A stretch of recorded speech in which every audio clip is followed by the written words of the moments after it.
ഓം അമൃതേശ്വര്യൈ നമ. ഒരു ക്യാൻസർ ബാധിച്ച ഭക്ത അവർ അമ്മയോട് ഏത് ചികിത്സ ചെയ്യണം എന്ന് ചോദിച്ചു. അമ്മ പറഞ്ഞു, മോൾ അലോപ്പതി ഡോക്ടറെ കണ്ട് അവർ പറയുന്ന പോലെ ചെയ്യൂ. എന്തോ അവർ ഹോമിയോ ചികിത്സയാണ് ആരംഭിച്ചത്.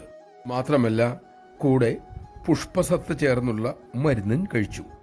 കുറച്ചു കഴിഞ്ഞപ്പോൾ അവരുടെ രോഗാവസ്ഥ ഗുരുതരമായി. അവർ സഹായത്തിനായി വീണ്ടും മാതൃസന്നിധിയിലെത്തി. അമ്മ പറഞ്ഞു, മോൾ അമ്മ പറഞ്ഞതെന്ന് കേട്ടില്ലല്ലോ. ഇനി അമ്മയ്ക്കൊന്നും പറയാനില്ല മോളെ. നമഃശിവായ. എന്തിനും ഏതിനും നമുക്ക് അമ്മയോട് പരിഹാരം തേടാം. പക്ഷേ അതിനു മുമ്പ് 100% നാം ഒരു കാര്യം ഉറപ്പാക്കണം. അമ്മ എന്തു പറഞ്ഞാലും അത് അനുസരിക്കും എന്ന്. അങ്ങനെ സ്വയം ഉറപ്പാക്കിയിട്ട് വേണം അമ്മയോട് പരിഹാരം ചോദിക്കാൻ.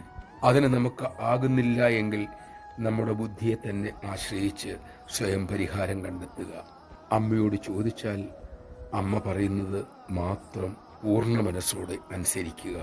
അതാണ് നമുക്ക് നന്ന്.